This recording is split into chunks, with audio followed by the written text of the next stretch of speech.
فَبِأَيِّ آلَاءِ رَبِّكُمَا تُكَذِّبَانِ، اے جن و انس تم اللہ کی کس کس نعمت کو جھٹلاؤ گے، کس کس نعمت کا انکار کرو گے۔ جب اللہ کے رسول علیہ السلام سورہ رحمان کی تلاوت کر رہے تھے اور صحابہ خاموشی سے سن رہے تھے، جب حضور علیہ السلام نے تلاوت مکمل کی، آقا نے فرمایا کیسے ہو تم لوگ، تم سے بہتر تو جن تھے اس معاملے میں کہ جب میں نے ان کے سامنے سورہ رحمان کی تلاوت کی تو جب میں پہنچتا فَبِأَيِّ آلَاءِ رَبِّكُمَا تُكَذِّبَانِ پر، اور میں جب یہ کہتا کہ اللہ کا فرمان ہے اللہ کی کس کس نعمت کو جھٹلاؤ گے، تو وہ لوگ جواب دیتے اے اللہ ہم تیری کسی نعمت کو نہیں جھٹلاتے اور ہم تیری ہر نعمت پر تیرا شکر ادا کرتے ہیں، تیری حمد کرتے ہیں۔ میرے آقا صلی اللہ علیہ وسلم کے پیارے دیوانوں، اللہ فرماتا ہے وَاشْكُرُوا لِي وَلَا تَكْفُرُونَ، میرا احسان مانو، میرا شکر ادا کرو اور ناشکری مت کرو۔ اس لیے کہ یہ تکفرون جو ہے، حالانکہ اس کا لغوی معنی ہوگا کہ شکر کرو اور کفر نہ کرو، یہاں پر ہمارے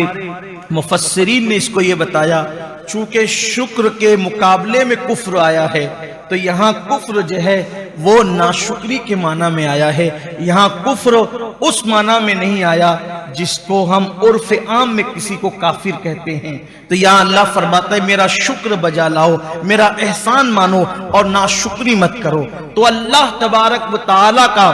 شکر ادا کیا جائے۔ اور یاد رکھیں اللہ کی نعمتوں پر انسان جتنا شکر ادا کرتا ہے اللہ اس کو نعمتیں اتنی زیادہ عطا کرتا ہے۔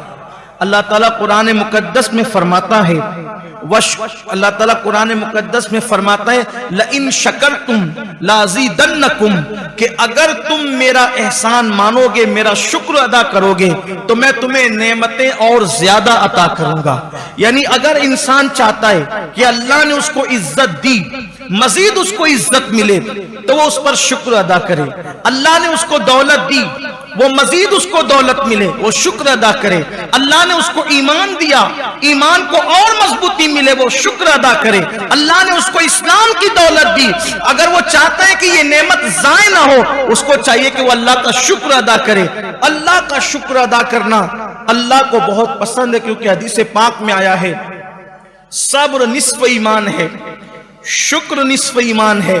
اور یقین پورا پورا ایمان ہے، مکمل ایمان ہے۔ حدیث پاک میں آیا ہے نعمتیں بھاگنے کے معاملے میں، جانے کے معاملے میں شریر اونٹ سے بھی زیادہ تیز رفتار ہے۔ یعنی ایک اونٹ جو شریر ہوتا ہے، چونکہ ہمارے یہاں پر اونٹ عام طور پہ پائے نہیں جاتے لیکن عرب میں اونٹ کی کثرت تھی اونٹوں کی، آپ کو اونٹ کے شریر ہونے کا اندازہ اس بات سے لگانا چاہیے کہ ہم قربانی کے موقع پہ جو جانور خرید کے لاتے ہیں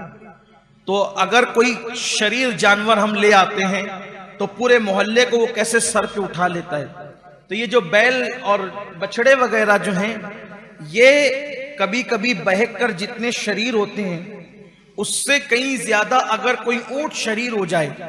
تو وہ رسی توڑ کے بھاگ جاتا ہے، لوگوں کے سروں پہ حملہ کرتا ہے، بڑا نقصان پہنچاتا ہے وہ۔ تو آقا کریم صلی اللہ علیہ وآلہ وسلم کے فرمان کا مفہوم ہے کہ نعمتیں بھاگنے کے اور جانے کے معاملے میں شریر اونٹ سے زیادہ تیز رفتار ہے۔ شریر اونٹ رسی توڑ کے بھاگا، کتنے بھی لوگ اس کے پیچھے دوڑے جلدی سے وہ ہاتھ میں نہیں آ سکتا۔ تو ایسے ہی بلا تمثیل اللہ نے جو تمہیں نعمتیں دی ہے تو وہ نعمتیں بھی تمہارے پاس سے ایسی بھاگتی ہے، بلکہ اس سے تیز۔ شریر اونٹ جتنا تیز بھاگتا ہے آپ کے پاس سے رسی توڑ کر، نعمتیں اتنی تیز اس سے زیادہ تیز بھاگتی ہے۔ تو صحابہ کرام نے عرض کیا یا رسول اللہ صلی اللہ علیہ وآلہ وسلم، تو شریر اونٹ کو پکڑنے کے لیے رسیاں ہوتی ہیں تو نعمتوں کو کن رسی سے باندھا جائے کہ وہ بھاگے نہ؟ اس کی شرح کے ساتھ بیان کر رہا ہوں کہ وہ تو بھاگے، اس کو بھاگنے سے اگر بچانا ہے شریر اونٹ کو تو اس کے لیے اچھی رسی سے مضبوطی سے باندھ دو، پھر وہ بھاگ نہیں پائے گا۔ تو نعمتوں کے لیے بھی تو کوئی رسی ہوگی کہ اگر ہم ان نعمتوں کو اس رسی سے باندھ دیں تو پھر وہ نعمت جائے گی نہیں، بھاگے گی نہیں، اس کو زوال نہیں آئے گا۔ اس لیے کہ آپ نے دیکھا ہوگا کوئی بہت عزت دار ہوتا ہے کہ اس کے بغیر لوگوں کے کام نہیں چلتے، لوگوں کے معاملات نہیں حل ہوتے، اور ایک وقت آتا ہے کہ کوئی اس کو پوچھنے والا نہیں رہتا، اس کی عزت کو زوال آ جاتا ہے۔ کوئی بہت مالدار ہوتا ہے کسی دور میں، ایک وقت آتا ہے کہ وہ بھیک مانگنے کو محتاج ہو جاتا ہے۔ اپنے اسی شہر کے اندر مالیگاؤں میں پہلے جن کی بڑی بڑی سائزنگیں چلتی تھی، جن کے بڑے بڑے جو ہے وہ بنگلے تھے، جن کے بڑے بڑے کارخانے تھے، آج ان کے بچے پوتے لوگوں کے یہاں مزدوری کرنے جا رہے ہیں۔ بولو یہ زوال نعمت، یعنی نعمت چھینی کہ نہیں چھینی؟ بہت سارے لوگ ہیں جن کے باپ دادا بڑے بڑے دولت مند تھے، آج ان کی اولاد کے پاس کچھ نہیں ہے، ان کو کرائے کے مکان میں رہتے ہیں، نعمت چھین گئی ان سے۔ دولت والے تھے، دولت نہیں ہے، عزت والے تھے، عزت نہیں ہے۔ کبھی کبھی ان کے گھروں کے اندر کئی بچے تھے، آج ان کے گھر ویران پڑے ہوئے ہیں، یعنی کہ نعمت اللہ نے جو دی تھی وہ آج چھین گئی۔ تو صحابہ کرام کو جب یہ بات بتائی گئی کہ نعمتیں شریر اونٹ سے زیادہ تیز رفتار ہے بھاگنے کے اور نکلنے کے معاملے میں، تو پوچھا گیا کہ شریر اونٹ کو رسی سے باندھ دو تو وہ رک جاتا ہے، وہ بھاگ نہیں پاتا، تو نعمتوں کے لیے بھی تو کوئی رسی ہوگی کہ اس کو باندھ دیں گے تو پھر نعمتیں جائے گی نہیں۔ فرمایا ہاں، نعمتوں کی رسی شکر ہے، شکر۔ اگر کوئی اپنی نعمتوں کو شکر کی رسی سے باندھ دے، یعنی اللہ کی بارگاہ میں شکر ادا کرنے لگے، پھر اس کی نعمت کو کبھی زوال نہیں آ سکتا، بلکہ جو جتنا شکر ادا کرے گا اللہ اس کو اتنی نعمتیں مزید عطا کرے گا۔ اس کا وعدہ ہے لئن شکرتم لازیدنکم، میرا شکر کرو گے میں مزید تمہیں عطا کروں گا۔ اسی لیے سنت یہ ہے جب بھی اللہ تمہیں کوئی نعمت عطا کرے تو تم اس کی بارگاہ میں سجدہ شکر کرو، جو نعمت ملے اللہ کی بارگاہ میں جھک جاؤ، سجدہ شکر ادا کرو، اور کامل شکر اللہ کی بارگاہ میں یہ ہے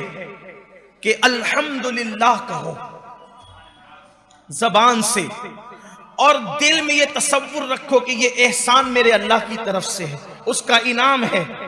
اور عملی طور پر وہ جو نعمت ہے اس کا مس یوز مت کرو۔ جیسے مال ملا، الحمدللہ، زبان کا شکر، دل سے یہ کہ یہ میرا نہیں ہے، میری کمائی کا، میری محنت کا نتیجہ نہیں ہے، بلکہ یہ میرے اللہ کی عطا ہے، دل میں یہ خیال ہو۔ اور تیسرا، اب اس دولت سے حرام کام نہ کرو، اس لیے کہ اللہ کی نعمت سے گناہ کرو گے، یہ بھی ناشکری ہے، اللہ تعالیٰ چھین لے گا نعمت کو۔ جیسے اللہ کسی کو دولت دے تو وہ زنا کے اڈوں پہ چلا جائے، اللہ کسی کو دولت دے شراب کے اڈوں پہ چلا جائے، اللہ کسی کو دولت دے سنیما ہالوں میں چلا جائے، اللہ کسی کو دولت دے اپنے مال کو حرام کام میں خرچ کرے، یہ ناشکری ہے۔ صرف الحمدللہ کہنے سے کام نہیں چلے گا، زبان الحمدللہ رب العالمین بھی کہے، دل میں بھی یہ ہو کہ میرے اللہ نے نعمت دی ہے، اور عمل سے بھی جو ہے اس کا مس یوز نہ ہو۔ اللہ نے عزت دی، زبان پہ الحمدللہ، دل میں یہ کہ میرا نہیں، اس کی عطا ہے، میں تو عزت کے قابل نہیں تھا، اس نے عطا کیا، لیکن پھر عمل سے یہ ہو، اکڑے نہیں،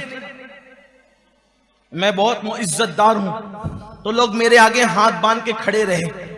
میرے آگے سر جھکا کے کھڑے رہے، جب تک میں نہ بیٹھوں کوئی نہ بیٹھے، یہ سب چیزیں نہیں ہونی چاہیے۔ عمل سے بھی عاجزی، تواضع، انکساری ہو، یعنی زبان، دل اور عمل جب تک کہ تینوں سیدھے سیدھے نہ چلے اس وقت تک کہ شکر کا مفہوم مکمل نہیں ہوتا۔ صرف زبان سے الحمدللہ کہنے سے کام نہیں چلتا، اور اگر کسی کے دل میں بھی ہے کہ نعمت اللہ نے دی ہے، عمل بھی نافرمانی نہیں کر رہا ہے، گناہ نہیں کر رہا ہے، اور زبان الحمدللہ کہہ رہی ہے، تو اس نے پورا شکر ادا کیا، اور جو اللہ کی نعمتوں پہ شکر ادا کرتا ہے اللہ تعالیٰ اس سے نعمت کو کبھی ضائع نہیں فرماتا۔ اسی طرح جب اللہ نعمت دے تو نعمت کی عزت کرو، خود بھی اس کا احترام کرو، اس کی قدر کرو۔